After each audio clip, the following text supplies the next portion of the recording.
কক্সবাজার বাংলাদেশের এক সুবিস্তৃত সমুদ্র সৈকত, যা দেশের দক্ষিণ পূর্ব অঞ্চলের বঙ্গোপসাগরের কোল ঘেঁষে অবস্থিত। 120 কিলোমিটার এই বিশাল সৈকতটি পৃথিবীর দীর্ঘতম প্রাকৃতিক সমুদ্র সৈকত হিসেবে পরিচিত।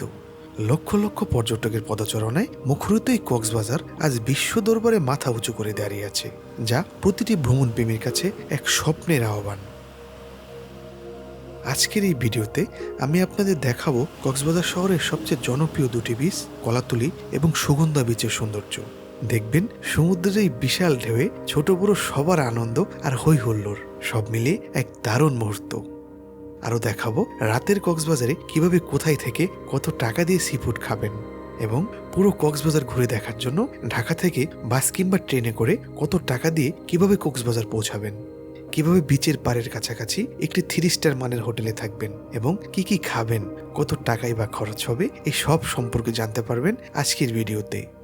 চলুন তবে শুরু করি আজকের ভ্রমণ গল্প বালিয়াড়ির শহর আর নীল জলের অধিকারী আমাদের এই প্রিয় কক্সবাজারকে নিয়ে।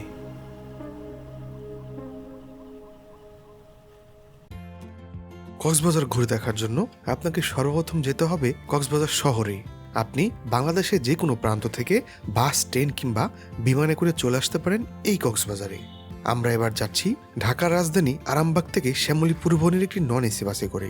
ঢাকার আরামবাগ থেকে কক্সবাজার শহর পর্যন্ত নন এসি বাসের ভাড়া পড়েছিল জনপ্রতি 1000 টাকা করে। এছাড়াও এসি স্লিপার বাসের ভাড়া পড়বে জনপ্রতি 1500 থেকে 2500 টাকা পর্যন্ত। যেতে যেতে রাত 2টায় যাত্রা বিরতি দিয়েছিল কুমিল্লার নূরজাহান মহলে। বিরতির টাইম ছিল 20 মিনিট, তাই আপনি চাইলে এই 20 মিনিটে রাতের খাবারটাও এখান থেকে সেরে নিতে পারেন। জেনে রাখা ভালো, এই হোটেলগুলোতে খাবারের দাম তুলনামূলকভাবে অনেক বেশি হয়ে থাকে, তাই খাবারের আগে খাবারের দাম জেনে নেওয়া ভালো। ঢাকা থেকে কক্সবাজারের দূরত্ব প্রায় 400 কিলোমিটার। সবকিছু ঠিকঠাক থাকলে বাস আপনাকে সকাল 7টার মধ্যে নামিয়ে দেবে। আসসালামু আলাইকুম এভরিওয়ান, শুভ সকাল। এই মুহূর্তে দাঁড়িয়ে আছি কক্সবাজার ডলফিন মোড়ের সামনে। কক্সবাজার ডলফিন মোড়ের সামনে থেকে সবাইকে জানাই স্বাগতম। গতকাল রাতে আমরা ঢাকা থেকে কক্সবাজারের উদ্দেশ্যে বাসে উঠেছিলাম। এই মুহূর্তে এসে পৌঁছে গেলাম। এই হচ্ছে ডলফিন মোড়, এই আমাদের হোটেলের রোড।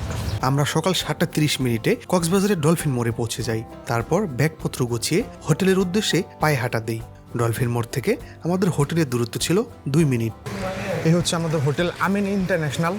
চলেন আমাদের হোটেলে আমরা প্রবেশ করি, দেখি আমাদের রুমগুলো কেমন দিয়েছে। এই হচ্ছে হোটেলের রিসেপশন, দেখতেই পাচ্ছেন। এই হচ্ছে হোটেলের লিফট। আমাদের হোটেলের রুম ছিল 6 তলায়, লিফট খুলে গেল।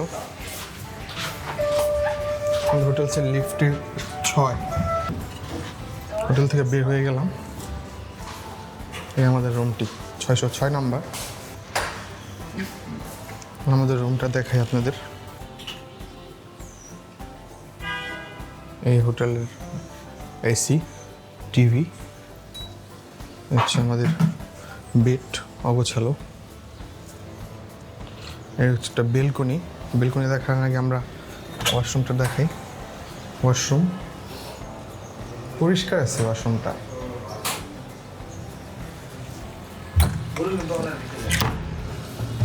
এই হচ্ছে হোটেলের বেলকনি। ওই যে ওখানে সি বিচ দেখা যাচ্ছে এখান থেকে, যদিও আপনারা দেখতে পাচ্ছেন কিনা জানি না, বাট আমার এখান থেকে একদম স্পষ্ট দেখা যায়। আমাদের হোটেলের রুম এবং সার্ভিস খুবই ভালো ছিল। আপনারা যারা আসবেন আগে থেকেই বুকিং দিয়ে আসবেন, কেননা ভালো মানের হোটেলগুলোতে রুম খুব একটা ফাঁকা পাওয়া যায় না। আমাদের হোটেলের নিজস্ব রেস্টুরেন্ট না থাকায় আমরা দুপুরের খাবার খেতে চলে এসেছি শালিক রেস্টুরেন্টে। আজকে দুপুরের খাবারটা মূলত এখান থেকে সেরে নিব। শালিক রেস্টুরেন্টের ভিতরে প্রবেশ করলাম। রেস্টুরেন্টের ডেকোরেশন ছিল সাদামাটা এবং খুবই পরিষ্কার লেগেছে আমার কাছে। বসা মাত্রই দেখলাম খাবার মেনু। খাবারের দাম ছিল অত্যাধিক বেশি। কক্সবাজারের অন্যান্য রেস্টুরেন্টের তুলনায় এই রেস্টুরেন্টের খাবারের দাম অনেক বেশি। আমরা খেয়েছিলাম ভাত, পাহাড়ি মুরগি, বেগুন ভর্তা এবং ডাল। খাবারের টেস্ট ছিল মোটামুটি ভালোই, কিন্তু খাবারের পরিমাণ অনেক কম। আমরা দুজনে খেয়েছিলাম 715 টাকা। আমরা দুপুরে খাবার শেষ করে হোটেলে কিছুক্ষণ বিশ্রাম নিয়ে বেরিয়ে পড়লাম কলাতলি বিচের উদ্দেশ্যে। রোডের পাশেই সাজানো অসংখ্য বাইক। আপনি পুরো কক্সবাজার শহর কিংবা মেরিন ড্রাইভ ঘুরে দেখতে চাইলে এখান থেকে বাইক ভাড়া নিতে পারেন। সব ব্র্যান্ডের বাইক এখানে পাওয়া যায়। সারাদিনের জন্য ভাড়া 1200 থেকে 1500 টাকার মতো। আর হ্যাঁ, বাইকের তেল ভরতে হবে নিজের আলাদা খরচে। আমাদের হোটেল থেকে বিচের দূরত্ব ছিল মাত্র 2 থেকে 3 মিনিট। তাই সব সময় কক্সবাজার আসলে আমি এই দিকটাতেই থাকি। এখন আমি দাঁড়িয়ে আছি কলাতলি বিচের মোড়ের মধ্যে। দেখতেই পাচ্ছেন ওই যে রানাদা হোটেল দেখা যাচ্ছে, 5 স্টার হোটেল। আর এই হচ্ছে কলাতলি বিচের মোড়। এখানে অসংখ্য কিছু দোকান আছে। আর জিপ গাড়িতে দেখতেই পাচ্ছেন। চলেন আমি আপনাদের এখন বিচের উদ্দেশ্যে নিয়ে যাই। বিচে যাব এখন, চলেন। দেখতেই পাচ্ছেন সামনে তথ্য অভিযোগ কেন্দ্র। এটা হচ্ছে জেলা প্রশাসক এবং বিচ ম্যানেজমেন্ট কমিটির আদলে যদি কোনো প্রবলেম হয় পর আপনারা এখানে অভিযোগ করতে পারেন যদি কেউ হ্যারাসমেন্ট করে। চলেন বিচের উদ্দেশ্যে যাই। দেখতে পাচ্ছেন এখন আমি আছি কলাতলি সি বিচে। এখানে অসংখ্য মানুষ আছে, দেখতেই পাচ্ছেন। মানুষের শেষ নেই, সবাই সবার মতো এনজয় করতেছে। এ হচ্ছে কলাতলি বিচের আজকের পরিস্থিতি। আজকে হচ্ছে শুক্রবার। আজকে দেখতে পাচ্ছেন অসংখ্য মানুষ। সামনে দেখেছেন কি বিশাল বিশাল ঢেউ। আজকে পানি অনেকটা সামনের দিকে চলে আসছে, দেখতেই পাচ্ছেন। এখানে সবাই সবার মতো আনন্দ করতেছে, এনজয় করতেছে। তাহলে আমার সামনের দিকটা যাই। একটু সামনের দিকে এগিয়ে দেখতে পেলাম কিছু ছোট ভাইয়েরা দারুণভাবে ফুটবল খেলছে। আসলে এখানে এত সুন্দর পরিবেশে ফুটবল খেলা দেখতে অসাধারণ লাগছে। আরও দেখতে পাচ্ছি কেউ কেউ বিচের পাড়ে বাইক ভাড়া নিয়ে এদিক সেদিক ঘুরে বেড়াচ্ছেন। কেউ কেউ পাহাড়ের ফল আনারকুলি খাচ্ছেন মনের তৃপ্তিতে। আবার কেউ ঘোড়া নিয়ে আপন মনে কাস্টমার খুঁজে বেড়াচ্ছেন। এই সকল কিছু দেখতে দারুণ লাগছে। এক কথায় কক্সবাজার দারুণভাবে উপভোগ করছি। কলাতলি বিচ থেকে সমুদ্রের চমৎকার হাওয়ার সাথে হাঁটতে হাঁটতে চলে গেলাম সুগন্ধা বিচে। এই বিচে মানুষের সংখ্যা কলাতলি বিচ থেকে অনেক বেশি। অবশ্য মানুষ বেশি থাকার কারণও বটে। এখানে বাচ্চাদের নানান রকম রাইড, সামুদ্রিক ফিশ, আচার এবং হরেক রকম জিনিস পাওয়া যায়। এর জন্য এই বিচে সবসময় ভিড় লেগেই থাকে। সুগন্ধা বিচের পাশেই ঠিক সন্ধ্যার পরপর দিয়ে বসে অনেকগুলো সামুদ্রিক মাছের দোকান।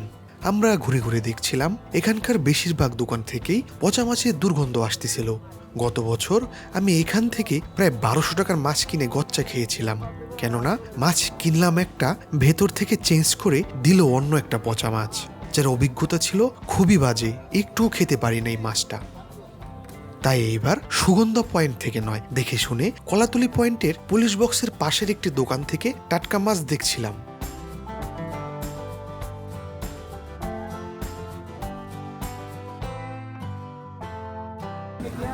ভাই এটা উঠান তো, এটা ভাই 850 উঠান। না ভাই 200 রাখেন। না ভাইয়া পারবেন রাখেন পারবেন। রাখারটা হয়তো মনে করেন উনি আমার রিপিট কাস্টমার, একটা জিনিস আপনার করছে আমি ওটা আপনার রাখছি, আপনারও সেম আমি ওইটা যে দামে আমরা দামাদামি করে 200 টাকায় একটি কাঁকড়া এবং 750 টাকায় 870 গ্রামের একটি কোরাল মাছ নেই। তাদেরকে বলেছিলাম কাঁকড়াটা ফ্রাই হবে এবং কোরাল মাছটি বারবিকিউ করে দিতে। শুক্রবার থাকায় মাছের দাম অনেকটা বেশি মনে হয়েছে। এভরিওয়ান দেখতেই পাচ্ছেন আমাদের ক্র্যাবটা চলে আসছে। আমাদের কোরাল আসছে এখন 15 মিনিট সময় লাগছে। এখন আমরা ক্র্যাবটাকে টেস্ট করি, দেখি ক্র্যাবের কী অবস্থা। না এটা দেখতেন, এটা আমাদের পড়ছে হচ্ছে 250 টাকা, এক পিস 250 টাকা পড়ছে। আর আমাদের কোরালটা পড়ছে হচ্ছে গিয়া 750 টাকা। তো কোরালটা আসুক, আমরা আপাতত ক্র্যাবটা ট্রাই করি, দেখি ক্র্যাবের টেস্টটা কেমন।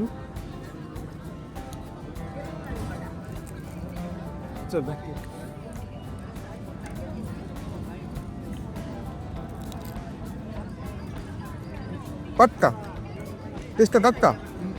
অনেক জায়গায় মাছ আমরা দেখছি যে এই ক্র্যাব দেখছি অনেক পচা দুর্গন্ধ আসছে, কিন্তু এটা সেটা তো টাটকা, মাছের ভালো লাগছে। এই যে এইটা আমাদের হচ্ছে কোরাল মাছ, দেখতেই পাচ্ছেন। একটু আগে আমরা যে ক্র্যাব খেলাম, তো বলছিলাম যে 15 মিনিট সময় লাগবে, তো এখন দেখতে পাচ্ছেন চলে আসছে অলরেডি। তো দেখতে ভালো লাগতেছে ওভারঅল। দেখি এটা ট্রাই করে দেখি এটা কেমন। আর এটার ওয়েট ছিল হচ্ছে 870 গ্রাম, 70 গ্রাম আমাদের উপর থাকতে 750 টাকা। দেখি 750 টাকা এটা ওর দিয়ে হয় কিনা, টেস্ট কেমন।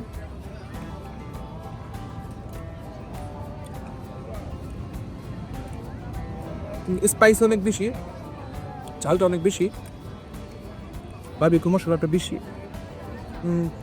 এভারেজ মোটামুটি ভালো, চলে আর কি, পাওয়া যায়। লেবুর দা একটা বাইট নিই, লেবুর দা বাইট নিই, অথবা হয়তো বা টেস্টটা ঘুরে দিতে পারি।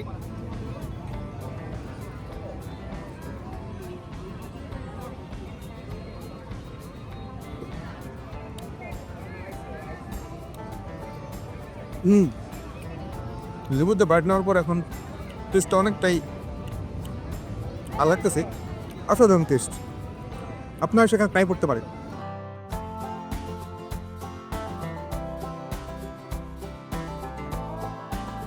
আমরা সুগন্ধা বিচের পাশেই ভ্রাম্যমাণ বার্মিজ মার্কেটে ঢুকে গেলাম।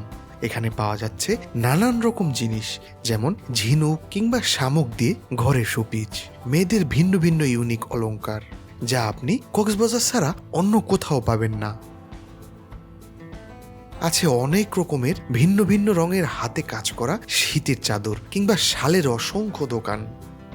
বার্মিজ মার্কেট যেহেতু নাম, এখানে নানান রকম বার্মিজ আচার পাবেন। এই আচারের টেস্ট অসাধারণ, কিন্তু হ্যাঁ, এখানে দামাদামি ছাড়া কোনো কিছু কিনবেন না, কেননা ওরা অনেক দাম চেয়ে থাকে।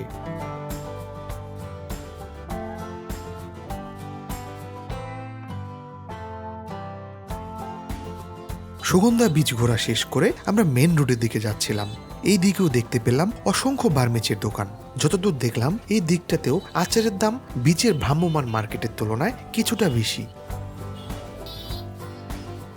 এই রুট থেকে ডলফিন মোড় কলাতুলি বিচে যেতে ভাড়া পড়বে 20 থেকে 30 টাকা, সময় 5 থেকে 7 মিনিট।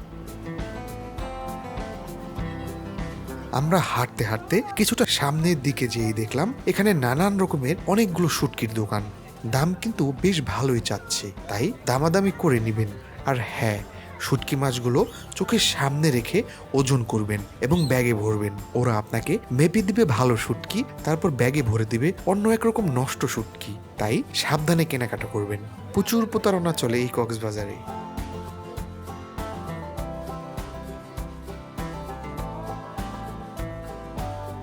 দেখতে দেখতে ভিডিওর শেষ পর্যায়ে চলে আসলাম। আপনি যদি কক্সবাজার শহর থেকে টেকনাফ পর্যন্ত মেরিন ড্রাইভে ঘুরতে চান, তাহলে স্ক্রিনে দেওয়া আমার এই ভিডিওটি দেখতে পারেন। এই ভিডিওতে মেরিন ড্রাইভের সম্পূর্ণ খরচ এবং 10টি দারুণ পর্যটন স্পট সম্পর্কে দেখতেও জানতে পারবেন। ভিডিওটি আমার চ্যানেলেই দেওয়া আছে। আজকের মতো এখানেই শেষ করছি। কক্সবাজার ভ্রমণের সংক্রান্ত আপনার যে কোনো মতামত জানাতে পারেন আমার এই ভিডিওর কমেন্ট বক্সে। ভিডিওটি ভালো লাগলে লাইক, কমেন্ট ও সাবস্ক্রাইব করে পাশে থাকবেন। দেখা হবে নতুন কোনো ভিডিওতে। ততক্ষণ সবাই ভালো থাকবেন, সুস্থ থাকবেন। আল্লাহ হাফেজ।